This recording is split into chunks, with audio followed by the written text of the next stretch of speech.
As far as the matter of this coverage of SHG members under social security schemes is concerned, it was duly discussed even in the subcommittee meeting, and Director SERP, in fact, they have been exchanging all the support, and they have been sharing the data also to the banks. So the banks also express their desire and their preparedness to cover all the SHG members, individual members under the social security schemes. So let us take it to the saturation level so that these type of issues will not be repeated for the next set of meetings. The point number 4, as envisaged in the standardized system for data flow and its management, in fact the banks are supposed to submit the data on time so that we can conduct the meetings on time. Of course, this quarter's meeting was supposed to be conducted within 45 days, but because of the model code of conduct which was in existence for the in view of the local Lok Sabha elections, so we could not conduct within 45 days. But the data from the banks were received by 30th April. The last bank submitted on 30th April, which is supposed to be submitted by 10th April, that is for 31st March. Like for June, we are supposed to submit by 10th July, so that everything will fall in place. Will not be questioned by the controllers, RBI and the other controllers also. Coming to the next point, is banks to achieve the benchmark parameters set out under PM's task force recommendations. In fact, a lot of discussion took place even in the EC MSME meeting at RBI, even in the subcommittee meeting of MSME. So in respect of achievement of benchmark parameters set out under PM's task force norms, banks have shown significant improvement under PM task force norm 2 and norm 3, whereas the norm 1, it has to be picked up further. The more concern is for the PM task force. So in fact, the detailed discussion we'll have in the coming slides also. Point number 6 is the reimbursement of VLR and Vadileni Runalu and Paula Vaddi Runalu. Sir, in fact, this is a long pending arrears of items which banks are supposed to get it. 725.18 crores is pending to be reimbursed to the banks by government of Telangana. And in fact, during the quarter, there is no significant development. So in point number 7 also is a pending issue. The Raitu Bandhu 2018, the check printing charges amount pertaining to that particular area, 16.78 crores is to be reimbursed to the bank, which we have to get it from the government of Telangana. So here also there is no further development during the quarter. Point number 8 is reimbursement of RCT expenditure, of course, where it has to come from the rural Ministry of Rural from Government of India. It should be processed through the state government. So again, long pending amount of 16.78 crores, which was outstanding as on 31st March. 31st December is still outstanding, and no further development during the quarter. Point number 9, the banks to submit the data advised by the Election Commission.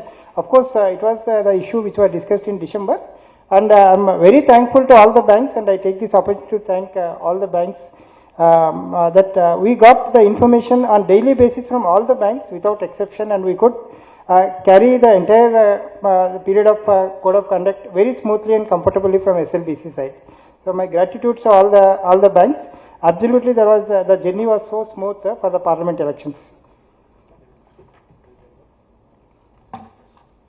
So coming to the other slide, the banking network, commercial banks, RRBs and cooperative banks together have a branch network of 6,415 branches in the state. And payment banks and small finance banks have a network of 122 branches and 44,232 BCs in the state.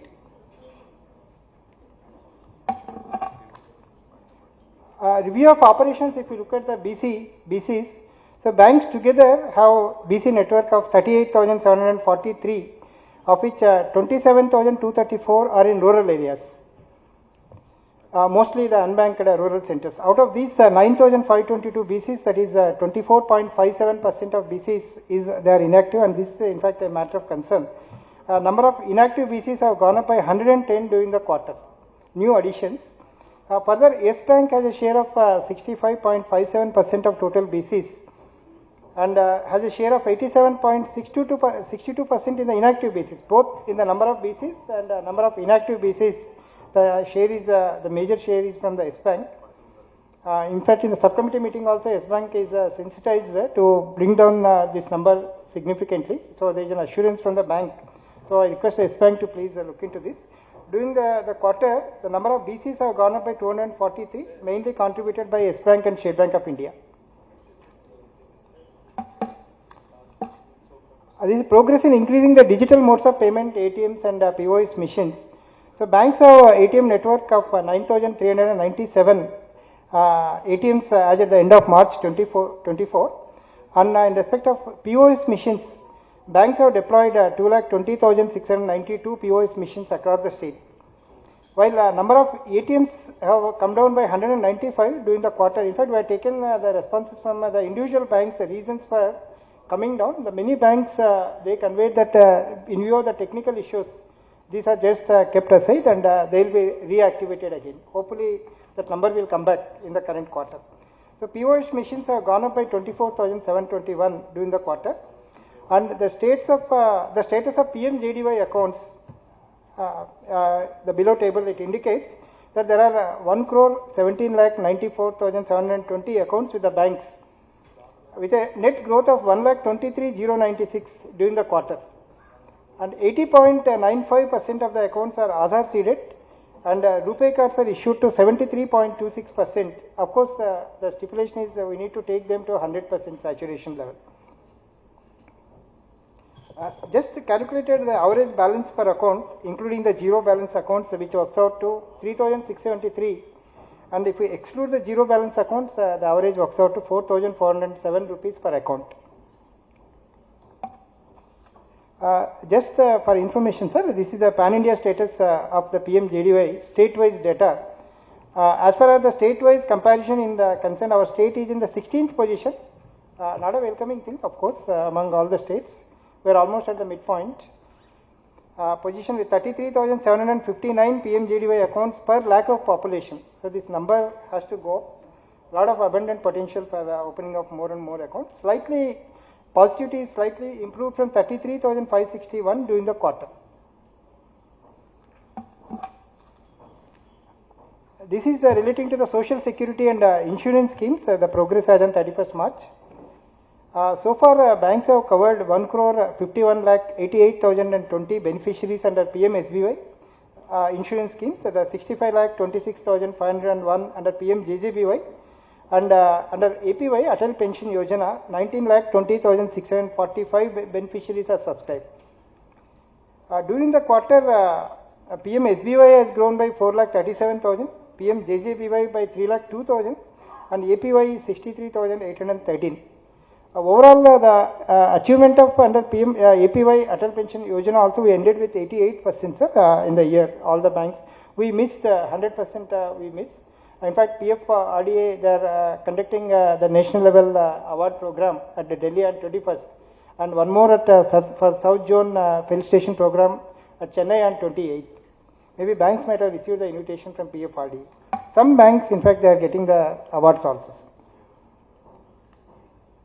The banking at a glance, the priority sector lending. In fact, as on 31st March 24, banks have total deposits of 7,79,953 crores and advances of 9,79,058 crores. Deposits have gone up by 96,947 crores. In fact, I'm just taking the entire financial year. This is not only the March review, but we have completed successfully one financial year also, all the banks. In the entire year, deposits have gone up by 96,947 crores and advances have gone up by 1,65,162 crores. That is something amazing figure in respect of advances. CD ratio continues to be above 100%, sir. That is 126.25%, which is well above the national average. As far as the priority sector lending norms are concerned, the priority sector advances are at 36.76% of total advances, whereas agri advances at 17.10% of the total advances.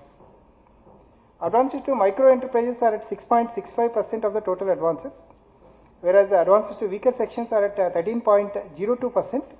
Against the stipulated RBI norm of 12%, the banks have achieved 13.02% to advances to weaker sections.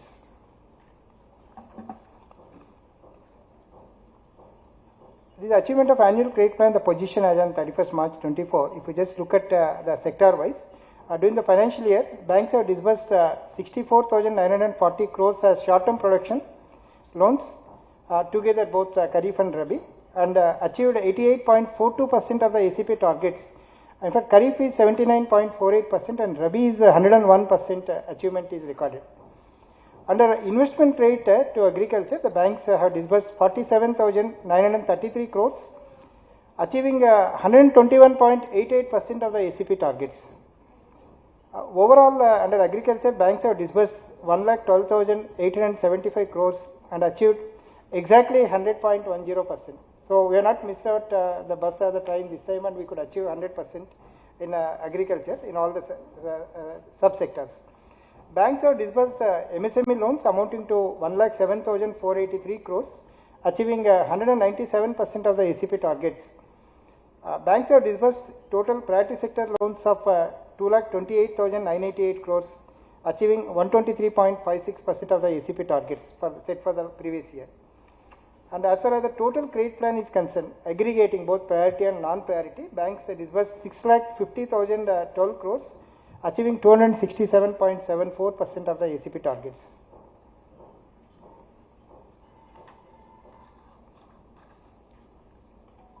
This further credit flow to agriculture, the sector-wise, if we look at the public sector and private sector, in respect of credit flow to agriculture, public sector banks achieved 97.32% of the targets, whereas the private sector banks, they achieved 103.02%, and RRBs, they achieved 120.69%, and cooperative banks 77.79% of the ACP targets, with aggregate achievement of 100.10% in agriculture ACP target. The lower table, it indicates the KCC saturation campaign, applications received and disposed under various categories as part of the KCC saturation drive during the year 23-24, the entire year's data.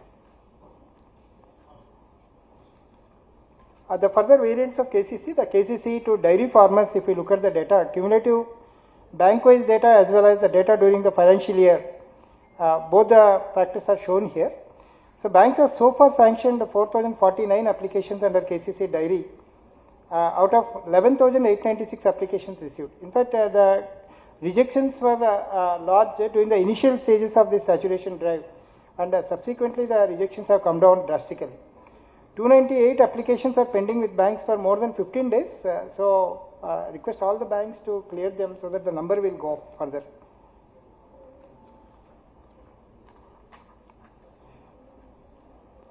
This is district-wise progress of KCC dairy data. Nizamabad district, they sanctioned highest number of applications during the year. And Nizamabad, the district is having 298 applications pending for more than 15 days. If they are also cleared, in fact, we are in very close touch with the LDM Nizamabad. And of course, the LDM intern is in close contact with the respective banks. And so request all the banks to clear this pendency. Progress on the KCC to fish farmers. So banks so far have sanctioned 3,641 applications, and during the current financial year 23-24, out of 373 applications received, banks have sanctioned 316 applications. The sourcing is the main drawback was what we are getting the data from the banks. If sourcing is there, banks are very much prepared, sir, to carry any number of applications as such. So there is, I request the fisheries department also that coordination meetings have to happen. Once in a week as per the stipulated norms. There is no pendency of applications for more than 15 days. So that is one beauty part. If you look at the district-wise, the progress of KCC fish farmers, highest number of applications sanctioned during the year in Siddipet district, 144.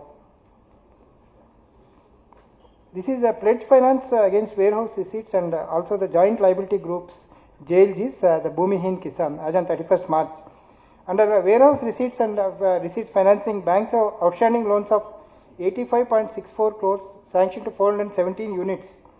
And in respect of JLGs, the joint liability groups, banks are having outstanding loans of 843.43 crores given to 2,77,160 accounts.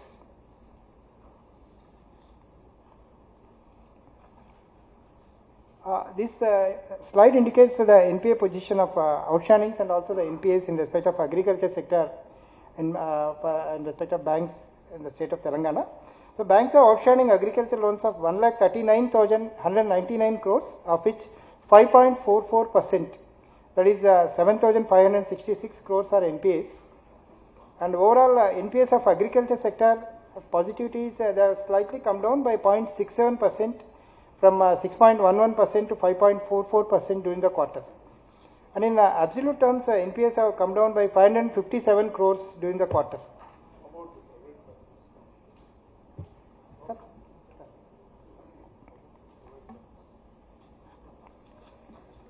Coming to micro, small and medium enterprises MSME, banks have disbursed 1,07,483 crores during the financial year 23-24, achieving 197% of the ACP targets.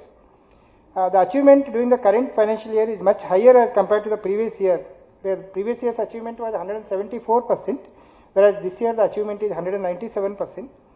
In all the three categories, that is micro, small and medium, ACP targets are achieved. If we look at the outstandings of MSME sector, outstandings of MSME advances grew by 21,258 crores during the financial year, entire year, after netting the repayments which are received by the banks.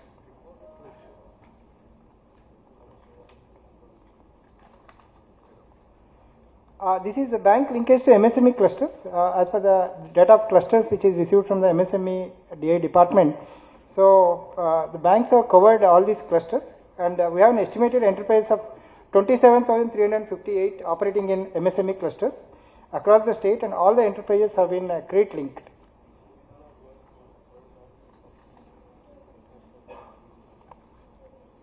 Outstandings, if you look at the outstanding vis-a-vis the NPAs in respect of MSMEs, against outstandings of 1,19,374 crores with the banks, NPAs are to an extent of 5,934 crores, that is 4.97% of the outstandings. And NPAs have slightly come down by 0.26% during the quarter.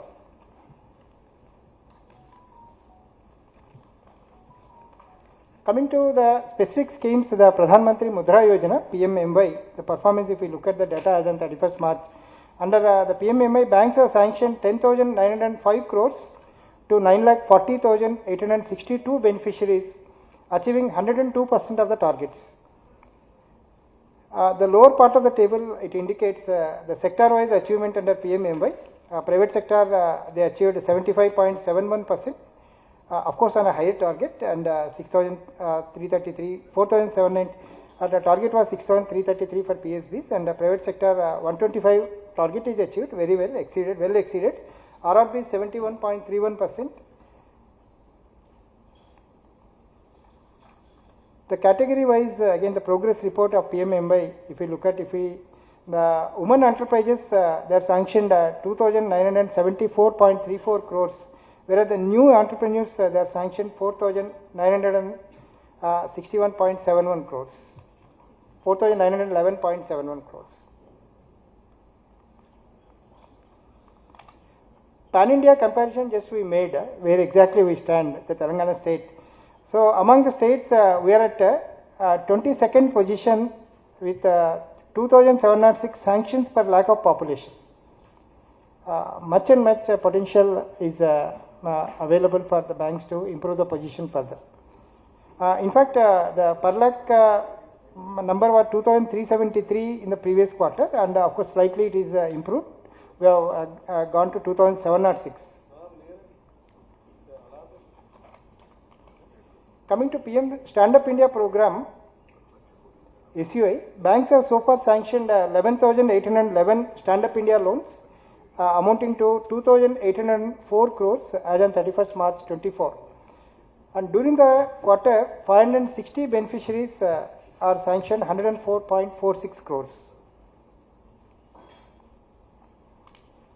Again, we made a comparison, the Pan-India comparison among the other states.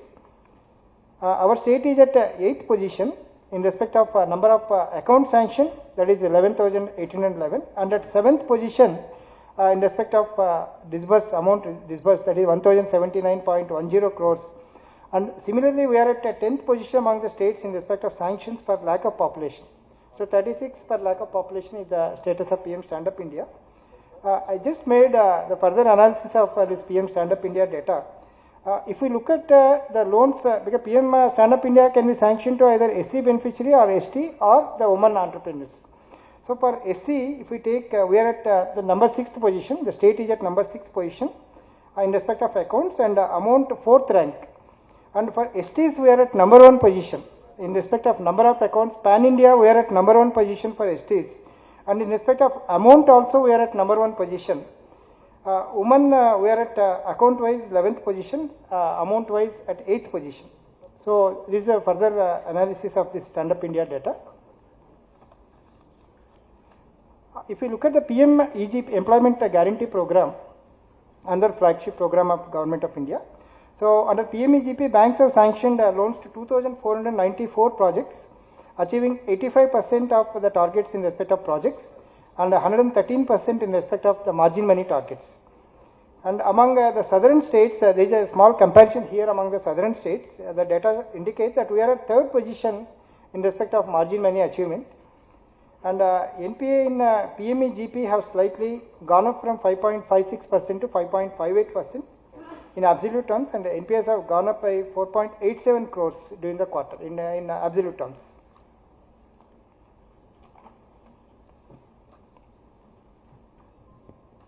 If we look at the bank-wise data of PMEGP, Telangana Gramina Bank has the highest achievement of 277% of the targets. Hats off and congratulations. 277 is amazing by 277%, followed by Bank of India 267%, equally great achievement, and TS CAB 123%. Agri Infrastructure Fund, the progress as on 31st March. Banks have cumulative target of 1,875 crores, against which 2,401.15 crores have been sanctioned by banks, thereby achieving 128.06% of the targets. And SBI has the highest sanctions of 538.74 crores, followed by Union Bank of India with 512 crores. And an amount of 963.52 crores is still pending to be disbursed with the banks. So if this is also disbursed, maybe the outstanding and sanctions also will go up further. PM FME, the Pradhan Mantri Formalization of Micro Food Processing Enterprises. So under PM FME, as against a target of 3,245, banks have sanctioned 3,502 units, achieving 108% of the stipulated targets. In respect of pendency, there is 1,838 applications are pending for sanction, of which 313 are for below 30 days and 214 are between 30 to 60 days, and 1,311 are of more than 60 days old. Some of them are even of 90 days old. Request all the banks to clear them, take a decision to sanction or not to sanction. Total pendency has come down from 2,361 to 1,838, a significant reduction in the pendency during the quarter. 730 applications are sanctioned, but disbursement is pending, and highest pendency is TGB, followed by Union Bank of India. So request all banks to clear the pendency. Southern states performance, if we look at under PM FME, we are in top position along with the Tamil Nadu. That is we have shared the first position with Tamil Nadu with 96% of the targets achieved.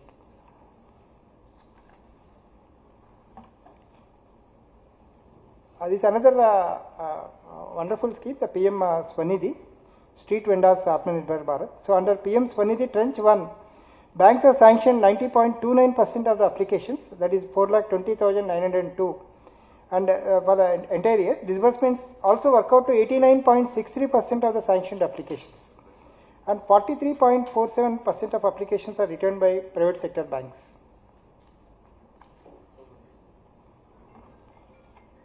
If we look at the bank-wise data of Tranche 1 of PM Swanidhi, SBI sanctioned highest number of applications, that is 1,78,294, followed by Union Bank of India with 1,02,180.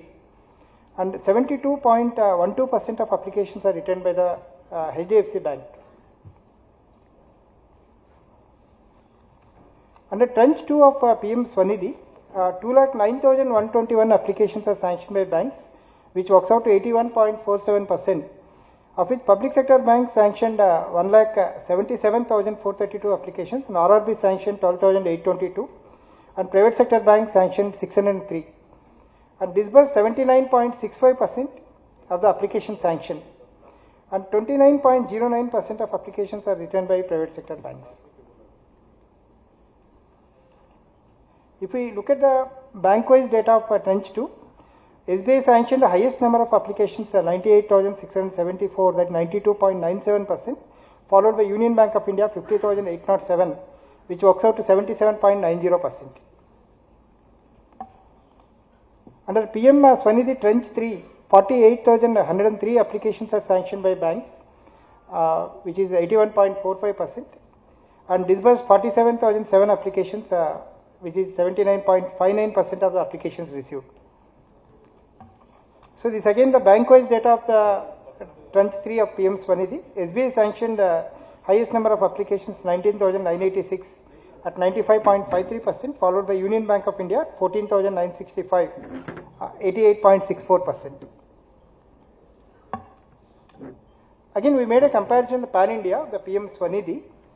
Under Tranche 1, we are at number 5 position, the 5th position. Telangana state is at 5th position. Tranche 2, we are at 3rd position. Tranche 3, we are at 3rd position. It's a great performance by the banks. The 3rd position among all the states is a great achievement. Maybe we can look for the number 1 position in the next quarter. Lending towards government sponsored schemes, further the credit flow under day NRLM SHGs for urban and the rural SHGs if we look at.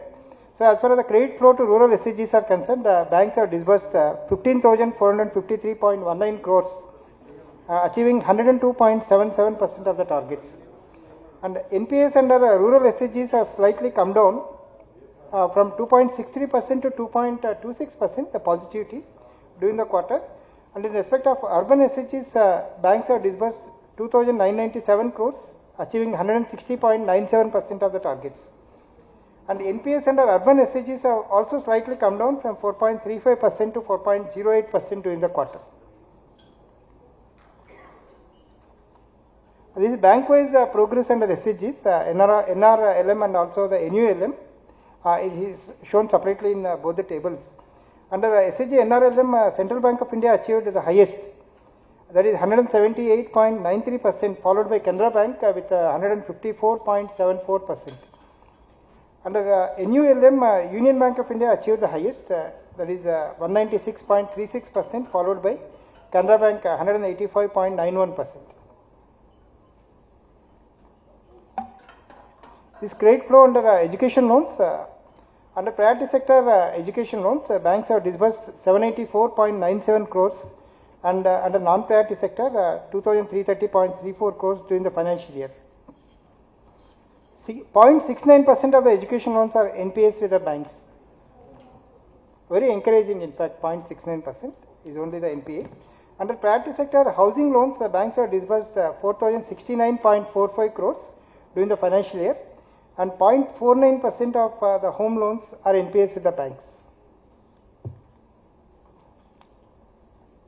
Unbanked rural centers within the 5 kilometers radius, in fact, as on 31st December, DFS advised that there are only 3 URCs, and which are already taken up with the respective banks, and SBI arranged one CSP at Savati village, and Punjab National Bank and DOT, both of them, they confirmed that there is no network at Ailapur village, and that is also informed to the DFS, and TGB conveyed that the new Raipur village submerged under the SRS project.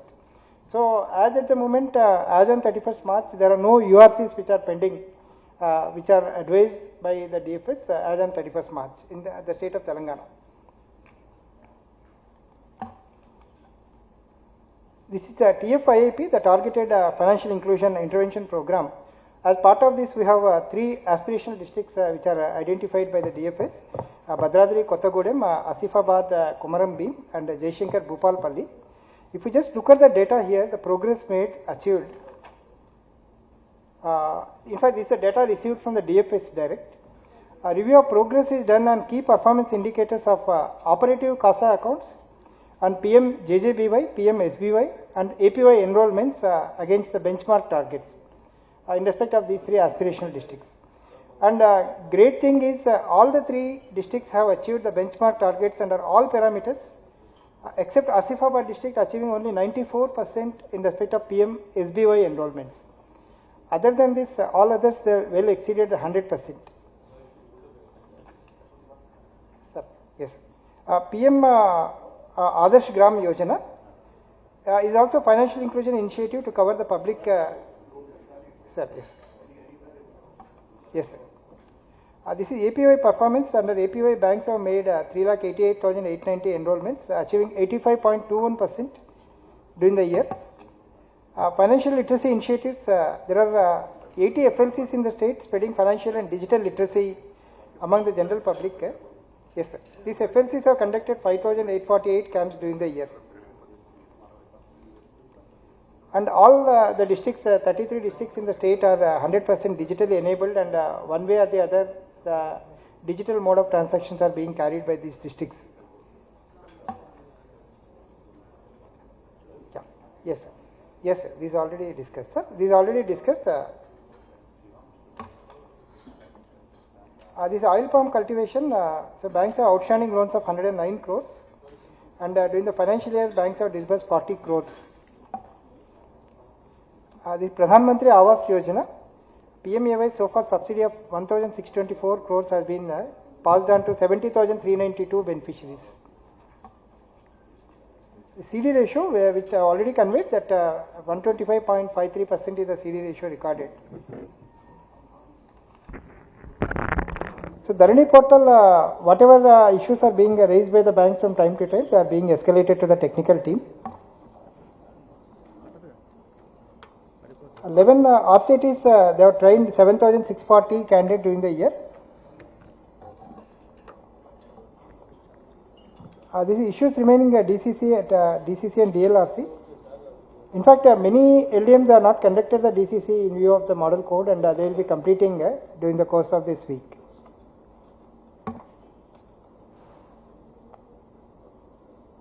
This timely submission of data, which is already discussed. Sir, one item, sir, which is added. In fact, this was not discussed during the subcommittee meeting also. Establishing of RCT at Pedapalli district. In fact, Pedapalli Nizamabad district. So the DCC, they have already given their consent, and they requested SLBC to give the consent. And Union Bank of India, in fact, they have come forward to open the RCT, sir. Pedapalli district. So I request the SLBC forum, if we can okay it, then UB is prepared to open the RCT. They will start the process of this. Yes, sir. So in fact, my presentation comes to an end about the quarterly review of the performance. Sir, any other issues, sir, with the permission of the chair?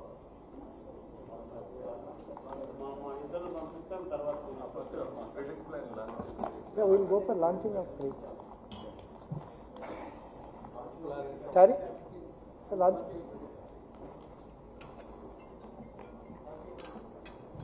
In fact, the most important moment of this meeting has come now, and we will be launching the annual credit plan for all the banks in the state of Telangana for the year 24-25 with the golden hands of the Deputy Chief Minister, sir, and also the Agriculture Minister, sir. Both of them are here very much.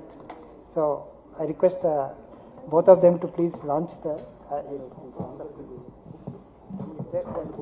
they're bringing.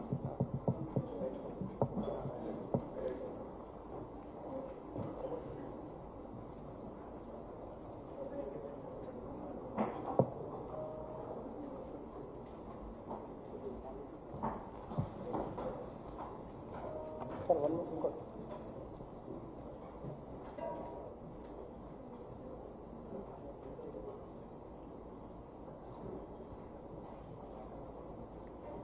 I request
So in fact, the path for all the banks for the next year, it's being presented in this booklet. So thank you so much, both the Honorable Deputy Chief Minister, sir, and also the Honorable Minister for Agriculture for launching this annual credit plan, sir, for the banks and giving destination to the banks for this year. I'll quickly take you through the presentation. Very brief highlights about the credit plan if we look at.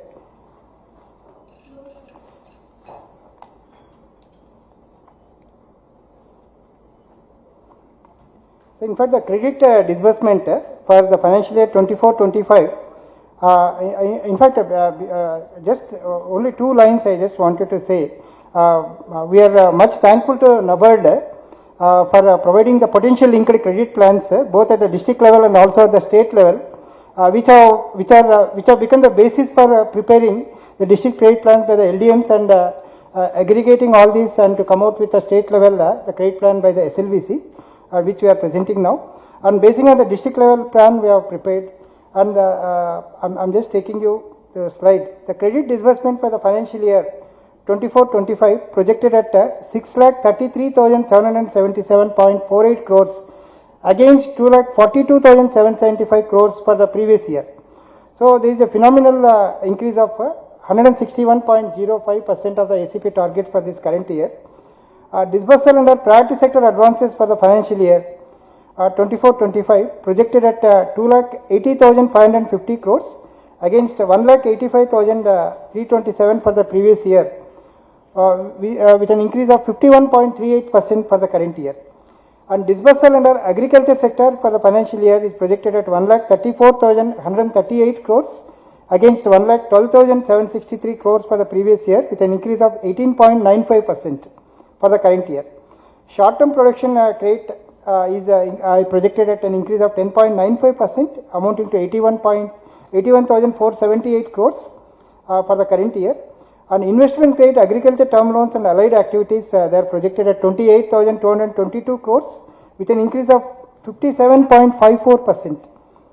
Agriculture infrastructure funds, they are projected at 5,197.31 crores with an increase of 13.91%.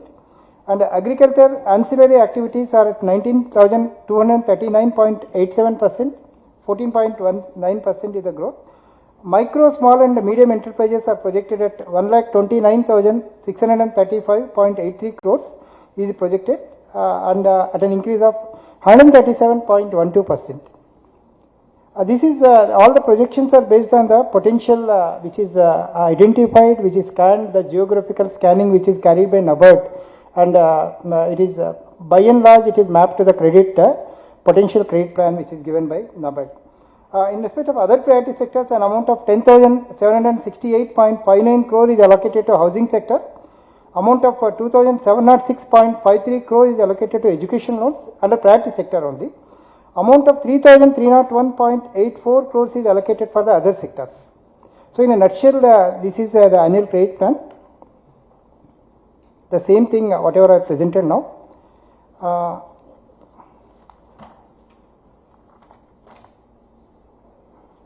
This also the other way of presentation. The same thing is given in the booklet also, which will be given to all of you. The ACP booklet will be given to you. Sir, just at a glance, if we see the major bank-wise the share of priority sector advances, sir, SBI has the highest share of 19.82% of the total ACP target which is being given, followed by Union Bank of India with 12.74% and HDFC Bank with 10.69%.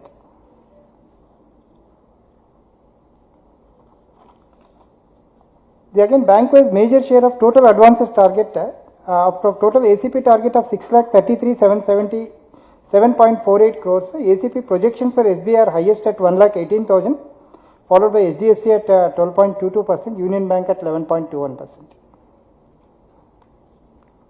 So these are some highlights. In fact, in the book we are given the bank-wise data, the district-wise data, sector-wise activity, all the other things are given, and wherever the targets are not received, like from KVIC we have not received the target, they are not incorporated in the register, maybe they will be communicated separately. So thank you so much, sir, for giving me these opportunities. Sir, vote.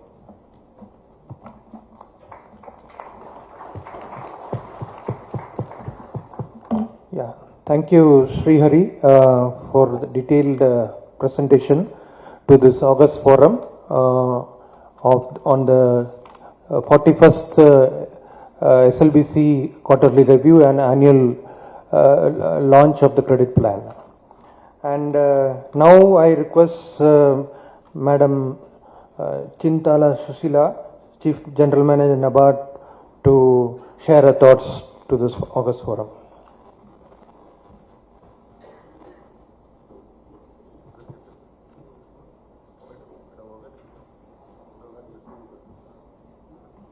Good morning, everybody.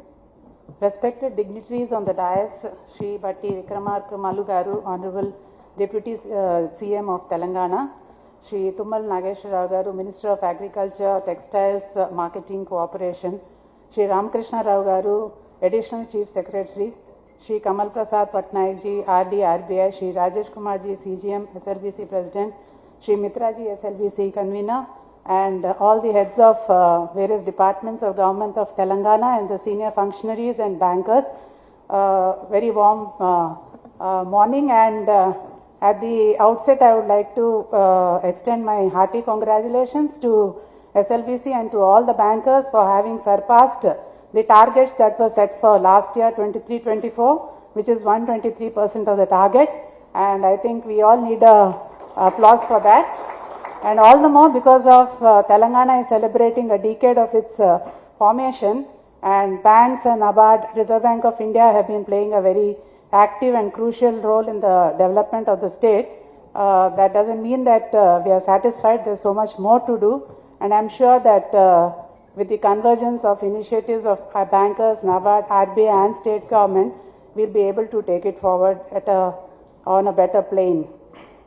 Coming to NABARD, we have been supporting the state in various ways. One, by providing refinance both for production and LT credit, and very glad to say that 1.32 lakh crore was disbursed for the entire country for term loan, of which Telangana has contributed 7%. And we've also been providing concessional finance to cooperatives and RRBs so that the augmentation of credit at the ground level takes place at an affordable rate. Similarly, while, as I've already said, that while we acknowledge our progress, there is so much more to do. I'll just highlight the major areas that NABARD has been doing and what we have done during this year. NABARD has been a facilitator in promoting investment credit in agriculture allied activities. Towards this end, we have been coming up with unit costs year after year. And the other day, during the annual action plan of SERP, I was inquired whether we have the unit cost for dairy, because for SHGs, a plan has been launched by the state government, and we said yes, it is available for over a period of many years, and we have finalized the latest unit cost for the year 24-25 too. And we have brought in some 3-4 activities this year, that is in the fishery sector, biofloc unit, circulatory aquaculture system were included last year. And I am very happy to state that SBI, HDFC Bank and Telangana Gramin Bank have come forward in supporting this kind of startup activity, and we have woven this activity around SHGs, and the state government has also observed the progress and the success of this program, and they have directed all the districts to take it forward as a pilot. Similarly, we brought out unit cost in farm mechanization. We have been taking cognizance of small and marginal farmers, affordability and the latest technology. So recently we came across a 3-wheeler battery operated farm mechanization vehicle which enables regenerative agriculture, and it is most suitable for small and marginal farmers. So this is how NABARD keeps on spotting what are the latest technologies available in the state or the country and how it can be launched in the state. And we not only support in the development of the technology, but we also take it forward by including it in the unit cost and also conducting several workshops across the state to sensitize the bankers how to come forward and fund them. And we have an army of district development managers which have been on that front to take forward these kind of interventions.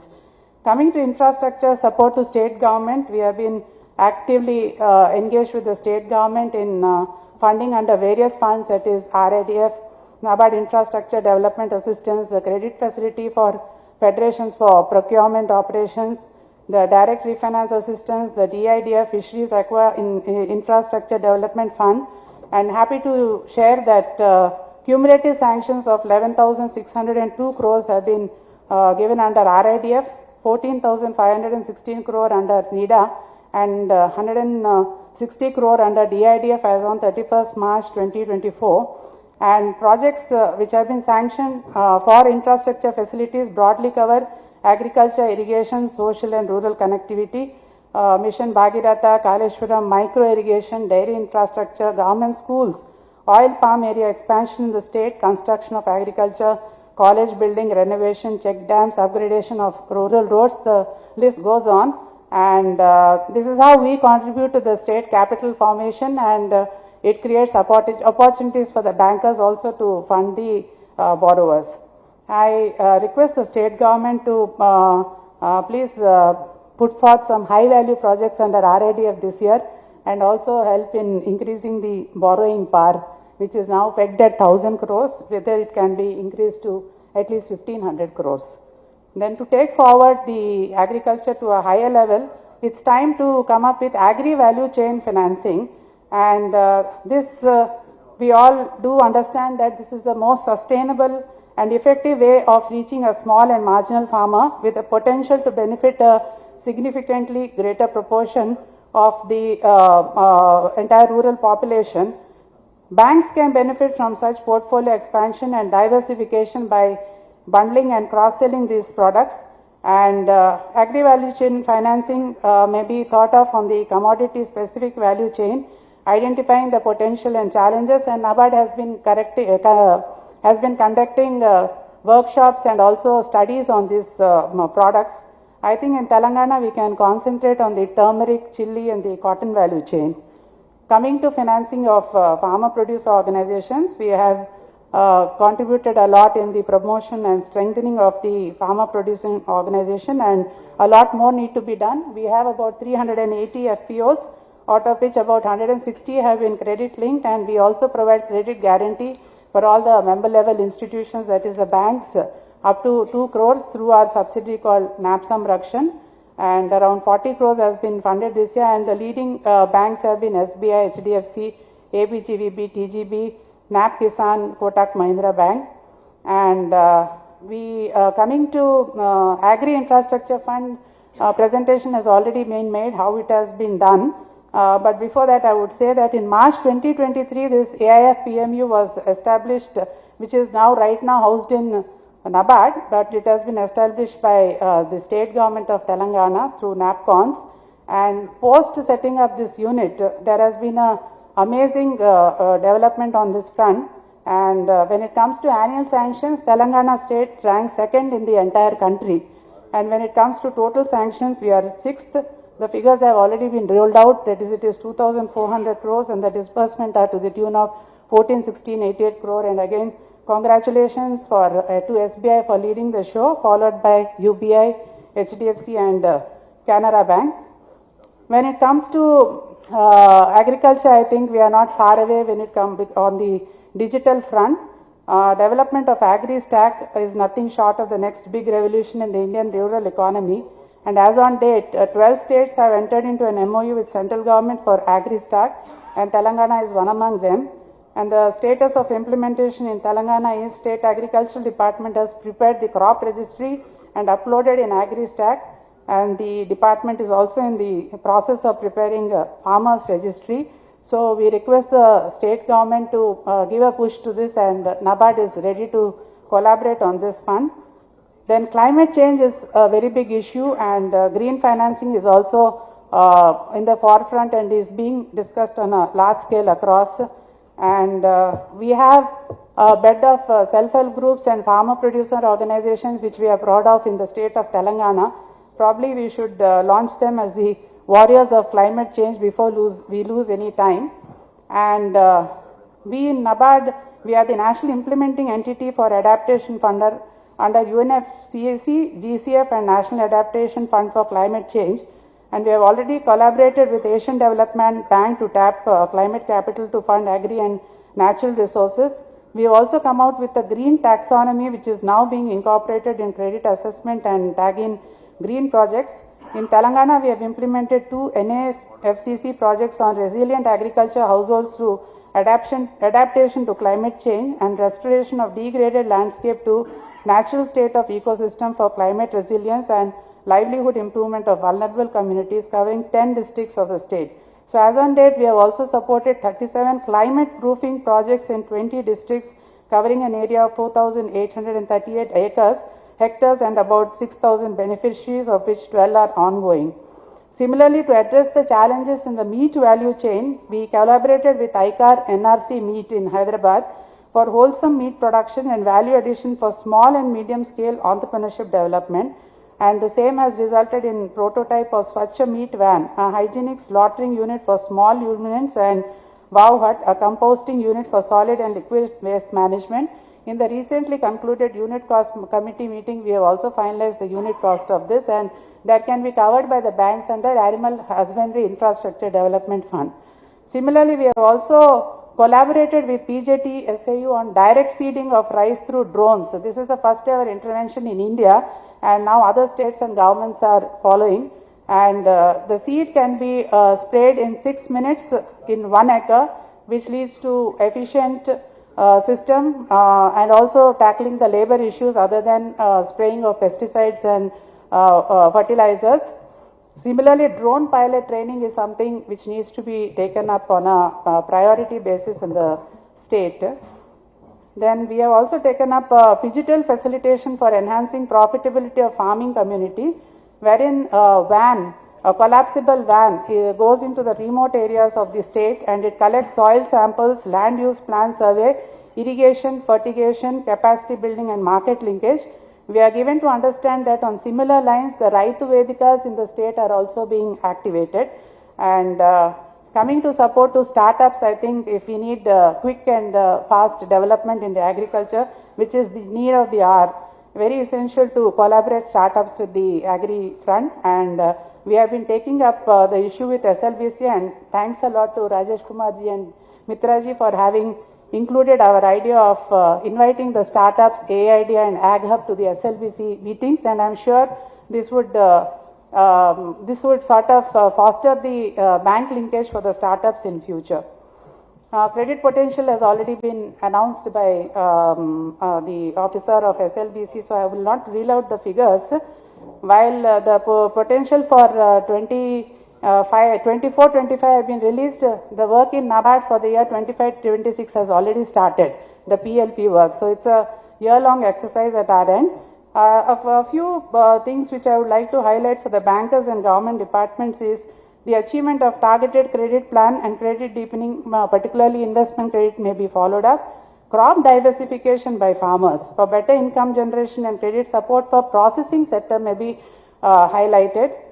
Telangana is the forerunner in the new oil palm mission, and oil palm has started yielding results in the state, and it has a huge potential for becoming the #1 state in the edible oil hub. So, and maybe on the lighter note, it also addresses the monkey menace in the state, this oil palm cultivation. And we have also come up with a startup which advocates low cost greenhouse for vegetables, etc. Because when we go for field visits, we are often told that this menace has been not allowing them to cultivate vegetables. So this low cost greenhouse would definitely be a savior for the farmers. It is heartening to note that the state government is taking steps to implement the crop insurance based on the PM Fasal Bima Yojana, as highlighted by NABARD in the earlier forums. And I also congratulate the government for coming up in a very large way for the SHG women on the lines of Mission Shakti. And this is where the heart of NABARD lies, and we see a lot of convergence between NABARD, the government and the banks too. And a food for thought that though we are achieving ACB targets, yes, we also need to focus on the end use of the credit and also look at the block-wise disparity in the district, and banks to reach out to the pockets which are still untouched. So with the monsoons having set in, we pray that it augurs well for the state and bless our farmers with good crop and productivity. Thank you.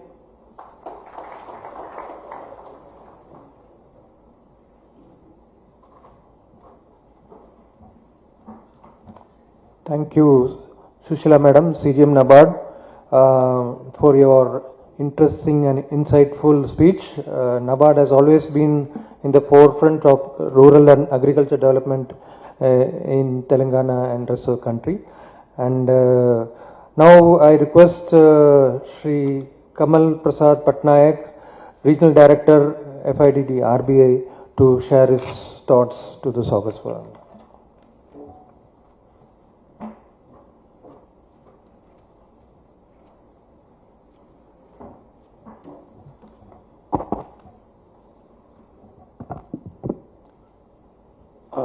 Honorable Bhatti Vikramarka Garu, Deputy Chief Minister, Sri T. Nageshwar Garu, Minister for Agriculture, Sri Ramakrishna Rao Garu, Special Chief Secretary Finance, Madam Susila CGM from NABARD, Sri Rajesh Kumar CGM SBI, and all the distinguished guests in today's meeting.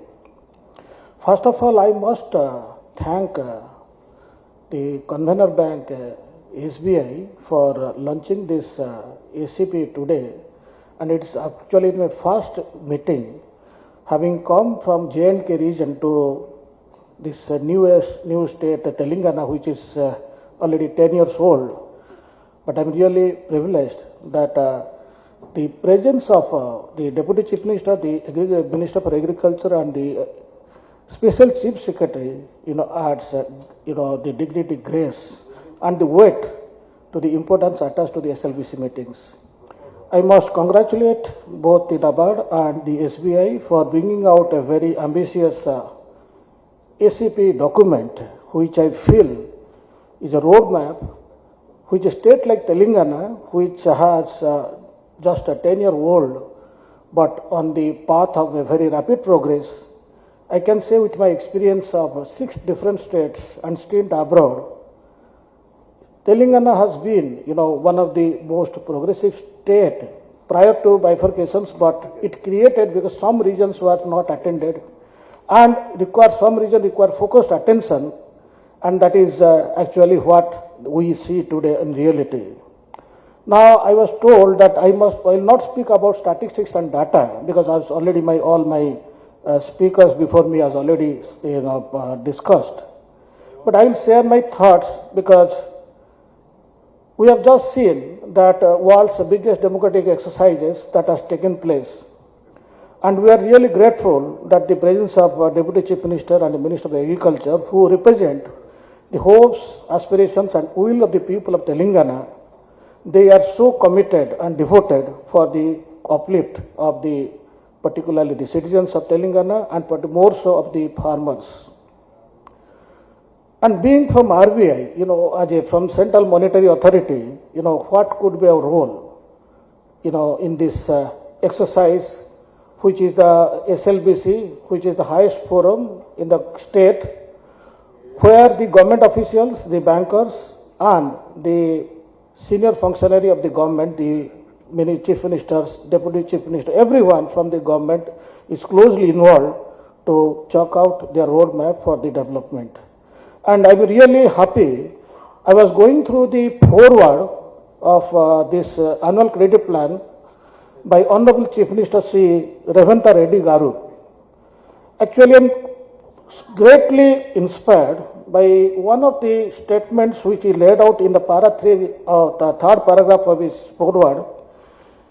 He says that any plan must actually explore human capabilities for betterment of the society. Now, Telangana, I know from my experience, is one of the agriculturally prosperous state, but it has a long roadway to go, long way ahead of it. Now, unless we innovate, unless we give preference to agripreneurs and the human capabilities which the Honorable Chief Minister is speaking, perhaps we cannot achieve. My reason being saying that we are all present in this room, we do not even constitute 1% of the population, not even 1%, maybe 0.1% of the population. We are going to decide maybe 60 to 67, 65% of the population who are not in the room. I am taking all over India figure. But similarly, if you can bring down to Telangana, maybe less than 1% of the citizens being in here, will be discussing about the fate or the future of nearly 60% of the citizens of Telangana, who may be farmers, who may be SME entrepreneurs, who may be small, business owners. But the Chief Minister has been very right that the state cannot progress unless we give everything to the entrepreneurs, particularly agripreneurs. He was straight on target. He says the state cannot move further unless we empower the women and the SHGs for the betterment society. What a powerful statement he has laid out. And I am sure that the state is on the path of a great future ahead of it, and being one of the newest states in the country, it has new capabilities to explore, new skill sets to acquire, and all of us, particularly those on the dais and not on the dais, have a great role to play, that SLBs as a forum is used as a means to identify bottlenecks, identify weaknesses, and to create an environment where I believe it is kind of in some state, it is a kind of a cart. I will give an example. This SLBC forum can create a bullock cart, can be a horse-driven cart. In a bullock cart, in the two bulls, one of the bull could be the government officials, the other bull could be the bank officials. And it is driven by the Honorable Chief Minister or the Deputy Chief Minister, everyone, how the state should be run. But I can say Telangana is a horse-driven cart, where one of the horse is the government officials, the another horse is the bankers, and NABARD being a knowledge provider, RBI being an economic policy framer, that we guide that this cart moves on the right directions. And wherever there is a deviation, the cart goes astray, the NABARD and the RBI and the government is there to put the cart on the right path. I am really happy the cart is on the right path, and I am really very happy that both the government officials and the bankers here have a very good relationship and very good liaison. And thanks to the role played by SLBC convener, I see the lot of vibes, lot of vibrancy in this room, and this state is really on the path of a bright future ahead. Thank you very much, sir, for this opportunity to share my thoughts.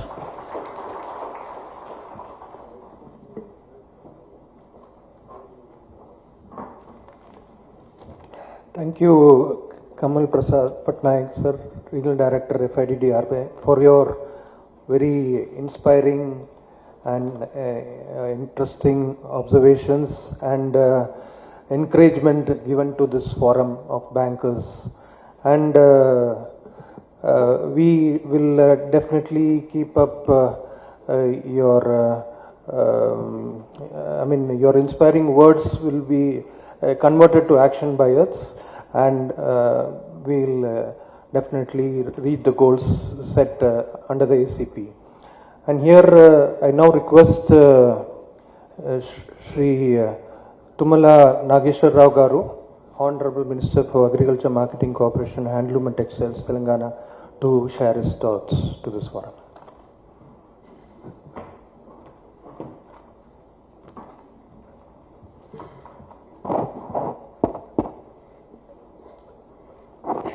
గౌరవనీయులు 41వ SLBC అదేవిధంగా annual credit plan కూడా ఈరోజు release చేయటం, వేదిక మీద ఉన్నటువంటి పెద్దలు గౌరవనీయులు ఆర్థిక శాఖ మంత్రులు భట్టి గారు, ప్రియమైన మా సెక్రటరీ రామకృష్ణరావు గారు, కృష్ణ భాస్కర్ గారు, రాజేష్ కుమార్ గారు, పట్నాయక్ గారు, సుశీల్ గారు, మిత్రా గారు, ప్రియమైన కార్యక్రమంలో పాల్గొన్నటువంటి పెద్దలందరికీ, మిత్రులందరికీ హృదయపూర్వక నమస్కారం. సంతోషం, మీ ప్రొజెక్షను చాలా ఆనందంగా అందరూ సంతోషపడేటట్టుగా మీ ప్రొజెక్షన్స్ ఉన్నాయి. అదేవిధంగా డిస్బర్స్మెంట్ దాని యొక్క ఫలితాలు కూడా అదే పద్ధతిలో రాబట్టేదానికి ఇప్పుడు పట్నాయక్ గారు చెప్పినట్లుగా ఒక పక్క ప్రభుత్వం, ఒక పక్క బ్యాంకర్స్ సమన్వయంతో ఆ ఫలితాలు ప్రజలకి, ఈ రాష్ట్రానికి దేశానికి అందించేటటువంటి ప్రముఖులు మీరు. ఈ సొసైటీలో క్రీమ్ ఏదన్నా ఉందంటే బ్యాంకర్స్లోనే ఉంటారు. మీరు ఈ దేశం యొక్క పునర్నిర్మాణం కావచ్చు, అభివృద్ధి కావచ్చు, భవిష్యత్తు కావచ్చు మీ చేతుల్లో ఉంది. దాన్ని అమలు చేసేటటువంటి మా అధికారులు, ప్రభుత్వం కూడా. ఇది యంగెస్ట్ స్టేటు, 10 సంవత్సరాల వయసు కలిగినటువంటి రాష్ట్రం. అనేక ఒడిదుడుకులకి, ఆటుపోట్లకి, పోరాటాలకి, ఇబ్బందులకి గురైనటువంటి రాష్ట్రం. మీకు తెలుసు, ఇది కేవలం భూగర్భ జలాల మీదనే ఆధారపడి వ్యవసాయం చేసేటటువంటి కాలమాన పరిస్థితుల్ని అనుకూలించక ఈనాడు కృష్ణానది జలాలు మీరు చూస్తున్నారు, గోదావరి జలాలు తీసుకునే దాంట్లో ఇబ్బందులు కూడా మీరు చూస్తున్నారు. కేవలం వర్షాధారం తప్పితే చిన్న చెరువులు, కుంటలు తప్పితే భూగర్భ జలాల మీదనే ఆధారం. వీటిని దృష్టిలో పెట్టుకొని ఈ వ్యవసాయ రాష్ట్రాన్ని కొత్తగా ఏర్పడ్డటువంటి రేవంత్ రెడ్డి గారి ప్రభుత్వం ఏ రకంగా సక్రమైనటువంటి పద్ధతిలో, సరైనటువంటి రీతిలో ముందుకు తీసుకెళ్ళటానికి మీ సహాయ సహకారాలు అవసరం అని చెప్పి మేము భావిస్తా ఉన్నాం. గతంలో కూడా ఇరిగేషన్కి సంబంధించి కోటయ్య గారు నబార్డ్ చైర్మన్గా ఉన్నప్పుడు మీడియం ఇరిగేషన్ ప్రాజెక్టులు ఒక 30 ప్రాజెక్టులు ఈ రాష్ట్రంలో కంటిన్యూగా పెండింగ్లో ఉండి 30 సంవత్సరాలు వాటికి అతిగతి లేకపోతే ఆయన గారిని అడిగితే ఒకేసారి 300 కోట్లు ఇస్తే 30 ప్రాజెక్టులు పూర్తి చేసినటువంటి చరిత్ర ఈ రాష్ట్రంలో ఉంది. అదేవిధంగా లిఫ్ట్ ఇరిగేషన్స్ కావచ్చు, వ్యవసాయానికి సంబంధించినటువంటి నబార్డ్ సేవలు కానీ, అదేవిధంగా మొన్ననే నేను చెప్పాను గ్రామీణ బ్యాంకు సేవలు గ్రామీణ ప్రాంతాలు విస్తరించిన తర్వాతనే కొంతవరకు రైతాంగం వెసులుబాటుకు వచ్చింది. ఇప్పుడు మీ శాఖలు కూడా నాకు తెలిసి 6,415 ఈ రాష్ట్రంలో ఉన్నాయని చెప్పారు. కానీ రూరల్ ఏరియాలో మాత్రం కేవలం 1,874 ఉన్నాయి. ఇంకా సంతోషం, LWE అంటే ఎక్స్ట్రీమిస్ట్ ఏరియాలో కూడా ఎక్కువ ప్రాంతాన్ని కవర్ చేశారని చెప్పారు. దానికి ధన్యవాదాలు కూడా తెలియజేస్తున్నాం. తప్పకుండా గిరిజన ప్రాంతం, గోదావరి పారివాహక ప్రాంతంలో, అటవీ ప్రాంతం కావచ్చు, గతంలో అనేక సమస్యలతోటి ఆ ప్రాంతానికి మన సేవలు అందలేదు. ఈ మధ్యకాలంలో మీరు ఆ ప్రాంతాన్ని కవర్ చేశారు. అది అసిఫాబాద్ కావచ్చు, భద్రాచలం కావచ్చు, అదేవిధంగా పెద్దపల్లి, జయశంకర్, భోపాలపల్లి, ఆ జిల్లాలు ఈరోజు ఊపిరి పీల్చుకునే స్థితికి మీ బ్యాంకింగ్ వ్యవస్థ వచ్చింది. కాబట్టి దానికి అభినందనలు తెలియజేస్తున్నాం. అదేవిధంగా భారత ప్రభుత్వం కానీ రాష్ట్ర ప్రభుత్వం ప్రవేశపెట్టినటువంటి సోషల్ సెక్యూరిటీ, ఇన్సూరెన్స్ పథకాలు ఇంకా ప్రజలకి అవగాహనకి వెళ్లాల్సినటువంటి అవసరం ఉంది. వాటి టార్గెట్స్ను కూడా మీరు పెంచుకోవాల్సిన అవసరం ఉంది. వాటి వల్ల లబ్ధి పొందేదానికి, ఆ సబ్సిడీ పథకాలు అనుభవించేదానికి ప్రజలందరికీ వెసులుబాటు ఇవ్వాల్సినటువంటి అవసరం ఉంది. అదేవిధంగా మీ ప్రొజెక్షన్లో 161% ఇంక్రీజ్ చూపించారు ఈ సంవత్సరం. కానీ అగ్రికల్చర్కి నాకు తెలిసి 57% వచ్చింది. అందుట్లో అగ్రికల్చర్ సెక్టార్కి, అదేవిధంగా ఇన్ఫ్రాస్ట్రక్చర్కి, యాన్సిలరీ యాక్టివిటీస్కి కేవలం 14%, 13% ఉంది. వాటిని ఇంక్రీజ్ చేయాల్సినటువంటి అవసరం ఉంది. మీ ప్రొజెక్షన్లో 161% కను మా రంగాలకు వచ్చేసరికి బాగా తగ్గిందనేది నా అభిప్రాయం. వాటిని ఆర్బీఐ యాడ్స్టిక్స్ అంటే ఆర్బీఐ నిబంధనలకు అనుగుణంగా చేస్తున్నామని చెప్పొచ్చు. మీరు ఆర్బీఐ కూడా ఆలోచన చేయాల్సినటువంటి అవసరం ఉంది. ఈ కింది సెక్టార్లకి మీరు ఎక్కువ సహాయం ఇతోధికంగా ఇవ్వాల్సినటువంటి అవసరం ఉంది. అదేవిధంగా బ్యాంక్ కంట్రోలర్స్ అందరూ కూడా ఈ యొక్క మీరిచ్చినటువంటి లోనింగ్ డీటెయిల్స్ అన్నీ రాష్ట్ర ప్రభుత్వానికి సక్రమమైనటువంటి పద్ధతిలో, సరైనటువంటి పద్ధతులు అందిస్తే మాకు ఇంకా వెసులుబాటు ఉండే అవకాశం ఉంది. మా పథకాలకి కరెక్ట్గా రేపు రైతు భరోసా కావచ్చు, లేదా రైతు బీమా కావచ్చు, అదేవిధంగా ఇన్సూరెన్స్ పథకాలు కావచ్చు, మీ యొక్క డీటెయిల్స్ మాకు సక్రమంగా సరైనటువంటి పద్ధతిలో రాష్ట్ర ప్రభుత్వానికి అందివ్వాలని చెప్పి మిమ్మల్ని కోరుతా ఉన్నాం. అదేవిధంగా చింతాల గారు చెప్పారు, ఆయిల్ ఫామ్కి సంబంధించి గతంలో ఏపీకి ఒక్కదానికే పర్మిషన్ ఉండేది. మేము గత కొద్ది రోజుల క్రితం తెలంగాణ ప్రాంతానికి కూడా పర్మిషన్ తెచ్చుకున్నాం. ఇంతకుముందు ఒక ఖమ్మం జిల్లాలోనే అవకాశం ఉండేది. ఇప్పుడు తెలంగాణలో ఉన్న 31 జిల్లాలు కూడా ఆయిల్ ఫామ్కి అనుకూలంగా కార్యక్రమం మొదలుపెట్టాం. పెద్ద ఎత్తున కనీసం ప్రతి సంవత్సరం 1,00,000 ఎకరాలు ఆయిల్ ఫామ్ సాగు చేసేదానికి అవకాశం తీసుకున్నాం. దానికి సంబంధించినటువంటి కార్యక్రమాలన్నీ కొనసాగుతున్నాయి. అన్ని బ్యాంకులు కూడా మీరు ఇచ్చిన దాంట్లో RIDF కింద 221 కోట్లు మీకు ఇస్తే అందుట్లో 18,000 మందికి రైతులకు ఆయిల్ ఫామ్ సాగు చేపట్టారు. అందుట్లో మీరు ఇచ్చినటువంటి సహాయం 50 మంది ఉన్నారు. 18,000 మంది రైతులు ఆయిల్ ఫామ్ సాగు ప్రారంభిస్తే బ్యాంకులు ఇచ్చినటువంటి సహాయం 50 మందికి ఉంది. అది మీరు ఒకసారి గమనించాల్సినటువంటి అవసరం ఉంది. మా రామకృష్ణరావు గతంలో ఉన్నటువంటి పెండింగ్ మొత్తం అగ్రికల్చర్ సెక్టార్కి సంబంధించిన డ్రిప్ కాబట్టి ఇంకా ఇన్ఫ్రాస్ట్రక్చర్ సంబంధించినటువంటి పెండింగ్ బిల్స్ అన్నీ కూడా ఆయన గారు శాంక్షన్ చేస్తున్నారు. కాబట్టి ఆయిల్ ఫామ్కి కావాల్సింది డ్రిప్ ఇరిగేషను, ఆయనకి 3 సంవత్సరాలు అది పంటకు వచ్చే లోపల అతని వెసులుబాటుకు కావాల్సినటువంటి పెట్టుబడి కూడా మేము ఇస్తున్నాం. సబ్సిడీ సుమారు 50,000 ప్రతి ఎకరానికి ఇచ్చే అవకాశం ఉంది. రేపు రాబోయే కొద్ది రోజుల్లోనే ప్రతి జిల్లాలో కూడా ఆయిల్ ఫామ్ ఫ్యాక్టరీ వచ్చే అవకాశం ఉంది. చాలామంది రైతులు ముందుకొచ్చేస్తున్నారు.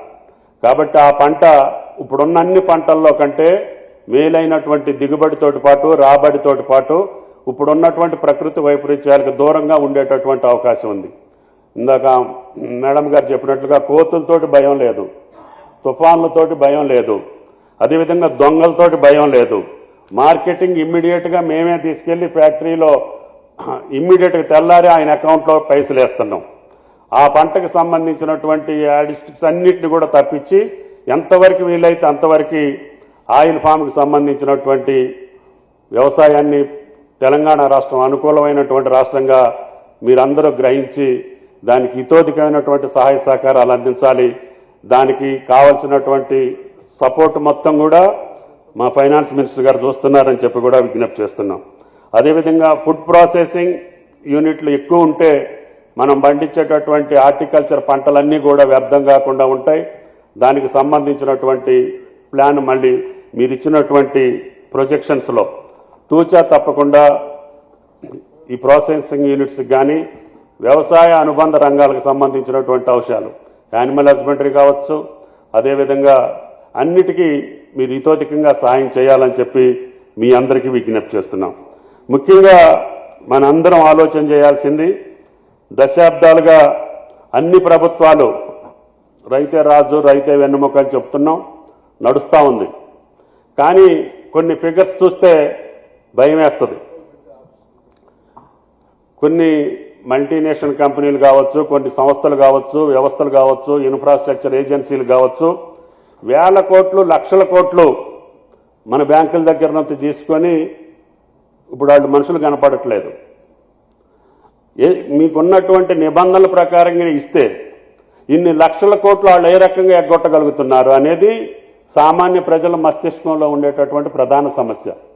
అంటే మీ మీద ఉన్నటువంటి విశ్వసనీయత కూడా తగ్గే పరిస్థితి ఉంది. బ్యాంకులు ఇన్ని 1,000 కోట్లు ఒకే వ్యక్తులకి ఇన్ని లక్షల కోట్లు ఏం పెట్టుకొని ఇచ్చారు? ఇప్పుడు నేనంటే ట్రాక్టర్ తీసుకోవాలంటే నా భూమి పెట్టుకొని తీసుకుంటున్నా, కట్టలేకపోతే నా భూమి మీదకి ఏలానికి వస్తున్నారు. ఈ మల్టీనేషనల్ కంపెనీలు, ఇన్ఫ్రాస్ట్రక్చర్ కంపెనీలు అన్నీ కూడా ఎన్పీకి NCLTకి వెళ్ళి మళ్ళీ అదే కుటుంబంలో వాళ్ళు 1,000 కంపెనీ ఆస్తిని 100 కోట్లకు కొంటున్నారు. How it is possible? ఏ రకంగా జరుగుతుంది? ఆ ఫిగర్స్ చూసి ఎగ్గొట్టిన వాళ్ళని చూసి మేము కూడా దానికి అలవాటు అవ్వాల్సిన పరిస్థితి వస్తుంది. కాబట్టి దయచేసి ఇటువంటి డిస్పారిటీ ఉండకుండా, పేదలకు ఒక న్యాయం పెద్దలకు ఒక న్యాయం కాకుండా అందరికీ సమానమైనటువంటి రీతిలో ఈ వ్యవస్థ పనిచేయాలనేది నాకు ఆకాంక్ష. కాబట్టి దయచేసి వాళ్ళని వసూలు చేసే స్థితిలోనన్నా ఉండాలి. వాళ్ళ యొక్క ఆస్తులు మీరు నా భూమి తాకట్టు పెట్టుకొని మీరు ఇచ్చినప్పుడు వాళ్ళకి ఏం తాకట్టు పెట్టుకొని అన్ని 1,000 కోట్లు 1,00,000 కోట్లు ఇచ్చారని చెప్పి ప్రజలు మమ్మల్ని అడుగుతున్నారు. ఆ ప్రజల దగ్గరికి వెళ్ళినప్పుడు ఆ ఈము పక్షులోళ్ళు ఉన్నారు. 15 సంవత్సరాల క్రితం వాళ్ళకి లోన్ ఇచ్చాం, వాళ్ళకి బైబ్యాక్ అరేంజ్మెంట్ చేయలే. ఒక ప్రైవేట్ కంపెనీ వాడు బైబ్యాక్ అరేంజ్మెంట్ చేసుకొని పైసలు ఇవ్వకుండా వెళ్ళిపోయిండు. ఆ పక్షులు నీళ్ళు అడవిలోకి వదిలిపెట్టాల్సిన పరిస్థితి వచ్చింది మార్కెటింగ్ లేక. వన్ టైం సెటిల్మెంట్ చేయండి అయ్యా బాబు అని వాళ్ళు 15 సంవత్సరాలు బట్టి తిరుగుతున్నారు. మనోళ్ళు దాన్ని యాక్సెప్ట్ చేయట్లేదు.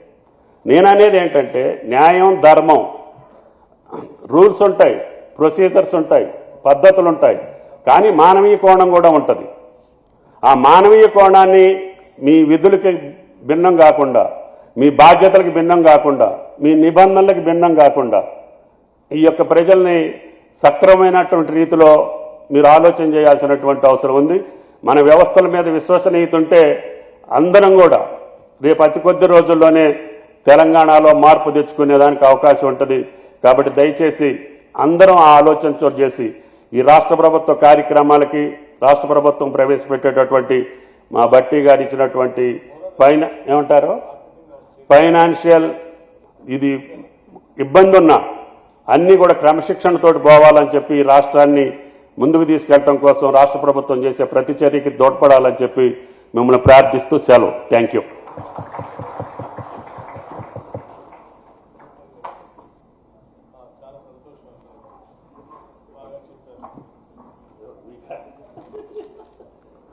Thank you, Honorable Minister for Agriculture, Sri Nageshwara Garu, for sharing your thoughts and concerns, and we have noted the same, and we will take it forward through this forum for the development of the state.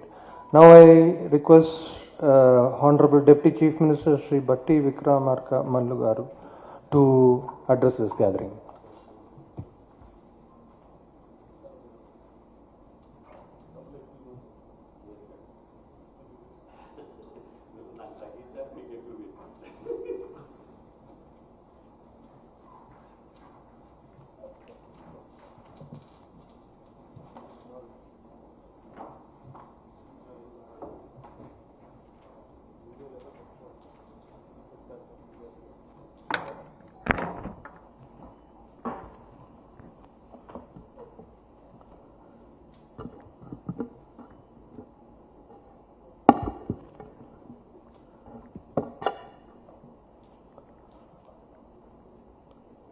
Honorable Minister for Agriculture and Sri Tummal Nageshwara Garu, and our Special Chief Secretary Finance, Government of Telangana, Sri Ramakrishna Rao Garu, Sri Rajesh Kumar Garu, Chief General Manager, State Bank of India, Kamal Prasad Patnaik Garu, Regional Director, Reserve Bank of India, Srimati Chintala Sushila Garu, CGM NABARD, and other dignitaries on the dais, and the respective bankers of various banks.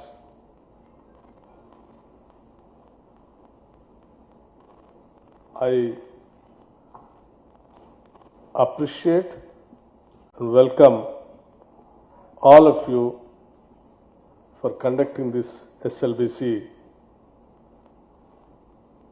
timely and with a positive approach. I am very happy to note the positive performance of the banks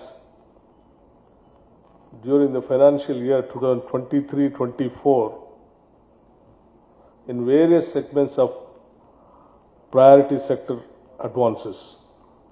Though there are a little bit discrepancies, but by and large, it is more appreciable.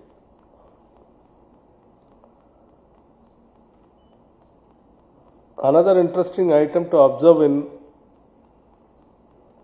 CD ratio of the state stands at 125.53%. I'll come to the CD ratio of the issue, the end of my speech. And also it is appreciable that priority sector lending targets are achieved to an extent of 123.56% of targets during the year. As you all aware, as our Honorable Minister also mentioned very clearly, Sri Tumal Nageswara garu, the state is very young and it is a very fast developing, growing state also. And it's a very progressive state also. And it has a very good qualities of attracting many industrial houses to the state. Like you have a beautiful outer ring road, international airport, all kinds of universities, very good skilled based institutions, lots of human resources to cater the needs of industrial houses, cosmopolitan, and no language problem also, and good weather. So everyone is trying to come to Hyderabad and Telangana to establish and set up their business houses. So no state can develop, nor no society can develop without a proper positive bankers. The lending is any state's future depends upon the good lending. This society has transformed very well from I think Telangana state was full of money lenders once upon a time. It has been transformed into a beautiful commercial bank lending, where with a less rate of interest and proper approach, with a priority sector lending, with a social responsibility. So lending is the main thing for development of any state. So our state SLBC, I request and expect that you too be a very benevolent and reasonable in lending the money to the various industrial houses and middle class poorer sections also, so that the state can really grow in a better way and it can compete with all the progressive states of the world, not only the country. And you all aware, the state, the present government, RAAJYAM, with a social human face, very focused and agro-based, and also core industry, software industry, hardware parks, and all other industrial clusters also we are planning. Apart from the existing outer ring road, we are also planning a very long and lengthy regional ring road also, while connecting all the districts of the state. That really changed the face of the state. Urban, semi-urban and rural area. 3 areas we are planning to develop in a different clusters to attract the many other industrial houses also to the state. I request the bankers to be very, aggressive in lending to these kind of sectors, like particularly pharma industry, which is coming very fast to the state, and also like housing industry, and even agro-based industries also we are planning so that it can encourage the farming community. And also we are trying to develop the Musi river front to face with the city of Hyderabad on the lines of Thames River, which is there in London. We are focusing very seriously on this project. All along the Musi River, we want to develop the clusters of various activities of the business and the entertainment also. So in future, we are all dreaming the state of Telangana in such a way with a proper mix of agro and industrial development with a growth of on par with any other developing countries or developed countries. So I request all the bankers to plan your proper lending in, at least in the fourth year, 2024 and 25, 26 also. To the state of Telangana to become one of the fast growing states in India, various development initiatives are being taken up by our government. State government has prioritized the growth of agriculture sector through various initiatives such as the Raitu Bharosa scheme, investment support, bonus to farmers for certain eligible crops, implementation of major and medium irrigation projects, 24/7 free power to agriculture sector, etc., etc. These initiatives are resulting in an increase in the share of agriculture and allied sectors. Increase of paddy production is enabling the state to emerge as one of the major suppliers of the paddy to the Food Corporation of India, and now apart from the Food Corporation of India, now the government of India is also encouraging the ethanol process to blend ethanol in the petroleum products. So any amount of paddy production and maize production can absorb by the industrial houses. So no problem at all in future. Like earlier, previous years, we used to, farmers used to come on the roads by demanding the state governments to procure their products. But now there is no problem at all, because there is a lot of demand for not only food corporation, food grains, apart from the other industrial usages like ethanol products and all that. To support, as our Honorable Minister, Agriculture Minister, Sri Tummal Nageswara, what he expressed, like, oil palm cultivation in the state, the government is extending all needed support for taking up this farming activity. There was earlier there used to be a lot of, pending financial support to the farming sector and even the horticulture sector. Now our government has taken a decision of not to keep in a single pie also pending for the agriculture production or to support the farming community. That's the reason we immediately cleared more than 100 crores, the oil palm industry, whatever the bills are pending.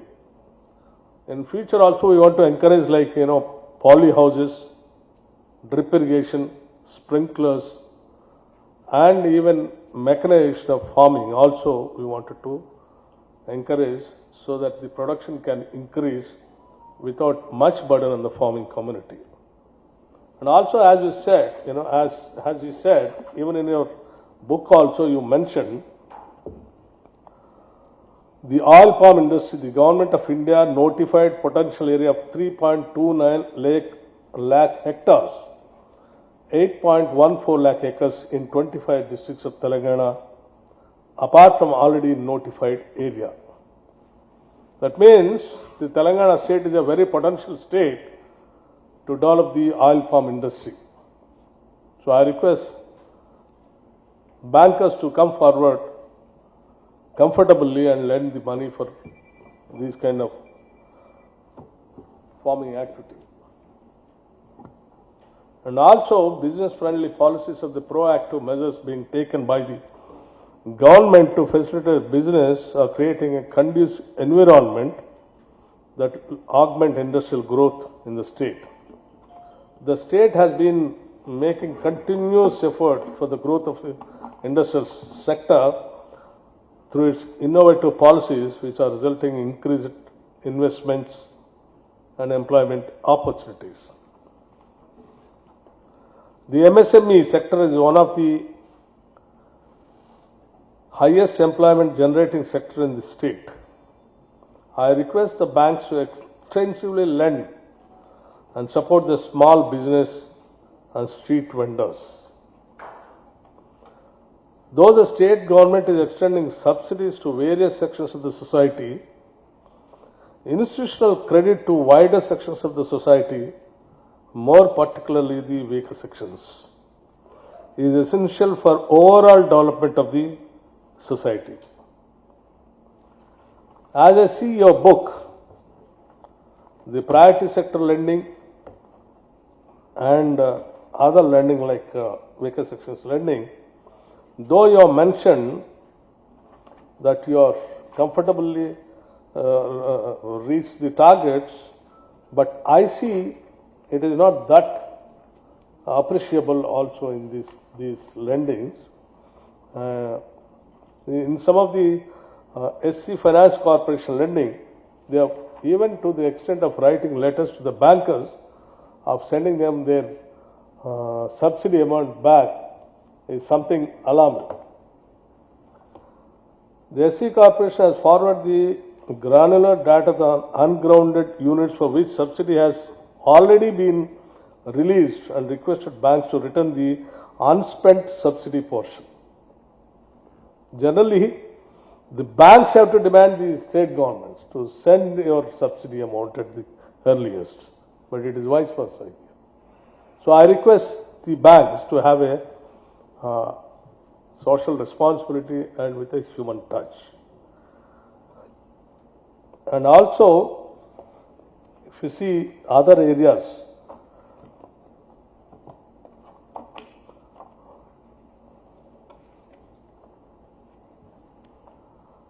Pradhan Mantri Mudra Yojana scheme, there also some of them have not reached their targets, like 75%, 71% only, public sector banks. But whereas private sector, 125.43%, which is vice versa. Generally, private sector banks, they don't come forward. But nationalized banks, here if you see, it is only 75%, the book which you have given to me. So that's where we all have to concentrate more and more. And even RRBs also, regional rural banks, theirs is only 71%. So these things are really, making us to feel little worried. And also, other things like, social, the public sector undertaking banks in the sense, nationalized banks, Government of India, the then Government of India nationalized them for a specific purpose of you becoming the part of the growth of this nation by lending to the needy people also. This is where I think we all have to concentrate. And the CD ratio also. National banks deposit somewhere around 4,17,000 crores. Whereas private banks, generally people, they think twice to go to the private banks. But whereas here in Telangana, it is touching near 3,07,000 crores. There is no much difference between nationalized banks and the private banks. That means people are going towards the private banks. And The branches also, if you see, the nationalized banks are having more number of branches, 3,134 branches. And whereas the private banks are very less in number, 1,741 branches only. With this less branches itself, they have collected the deposits of 3,06,000 crores is something where the nationalized banks have to think seriously. We have to go for more marketing of making them people to deposit their deposits, and we have to create more confidence about the nationalized banks and all. Why? Because the private banks, they don't have much, they might be doing lending and priority sector lending might be touching, but social banking they are not touching at all. Private banks, only nationalized banks only are doing their level best. So we have to be more, you have to take the more share of the society in collecting the deposits also. Towards empowering women and a better society, I urge the banks to extensively lend to women and self-help groups and continue to surpass the targets set for lending to self-help groups. Here I wanted to request my Chief Minister, Sri Reddy Garu, and the entire cabinet is thinking very seriously about the self-help groups. Self-help groups are going to be our lifeline for the state development tomorrow. We are planning in such a way, not less than minimum of 20,000 crores in a year. We want the bankers to lend money, the interest-free loans, whereas the total interest will be borne by the state government. And we request the bankers to extend full-length support in these schemes so that, why we are focusing seriously means other social support systems where you have a more number of NPAs. But whereas in self-help groups, you don't have much NPAs at all. Your recovery percentage is very high. It is because the self-help group members are having a total support system right from each group to the state level. So everywhere the self-help group members are being trained, guided and motivated also to make use of the money whatever they are getting from the banks and the support from the state government. So they are doing good business and paying back also to the bankers. So it is going to be a very safe lending even for the banks also, and it's a good thing even for the society also. So we request you to extend more support to the self-help group members. In these 5 years, we want to reach the target of 1 lakh crores rupees to the self-help group members of the state. So I request all the bankers to plan and think seriously about in these lending.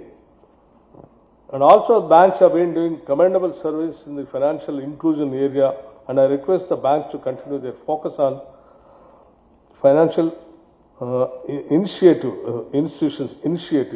ensure saturation in opening of PMJDY and coverage of beneficiaries under social security as well as the insurance schemes also. I congratulate the convener of Bank, State Bank of India, which is our main bank. Other banks, lead district managers and departments involved in launching of annual credit plan, and I am sure banks will strive to achieve the credit plan targets for the current financial year of 2024-25. I wish you all the best. While concluding, I have few more things to bring to your notice, like, the present government even thinking of going for the affordable housing and weaker section housing also very seriously. Indirama housing scheme for homeless people. For each house, 5 lakh rupees that we are planning. So not less than 4,50,000 to 5 lakh houses we want to construct in every financial year. So I request there also you can think about it. And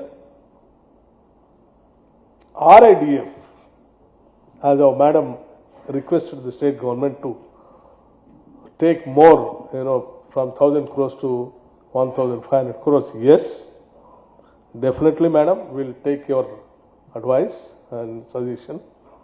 We'll try to take 1,500 crores RIDF for a better cause of the society. And also, I'm going to assure you, the Telangana state is one of the states where you don't have a power problem at all, electricity. 24/7 we are giving the power. And we are coming out with a proper new energy policy also. So that even in future also, though good number of industries and business houses, even if they come more in large number also, where will not be having any power problem at all in the state. I am assuring you this on behalf of the state government that power is going to be surplus in the state, and that's going to be one of the major reasons for the development of the state also.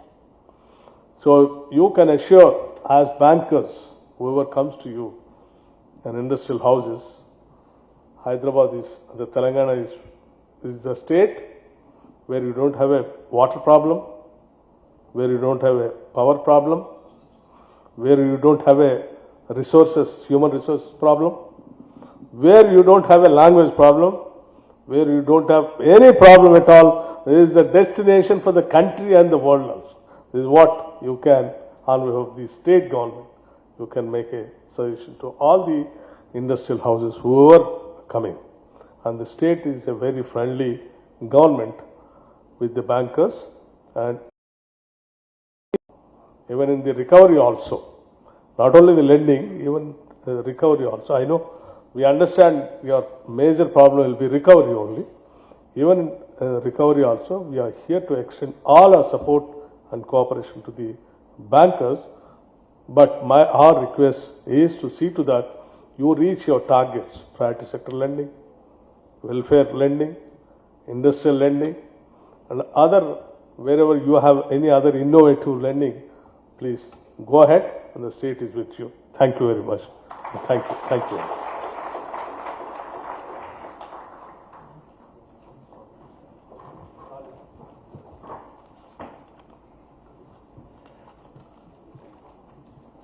Thank you, Honorable Deputy Chief Minister Bhatti Vikramarka Garu, for sharing your vision on the development path of the state, and what the message you have conveyed will be taken forward by SLBC and the banks. And thank you once again to both the ministers for sparing their valuable time, honorable ministers for sparing the valuable time and sharing the thoughts and launching the annual credit plan.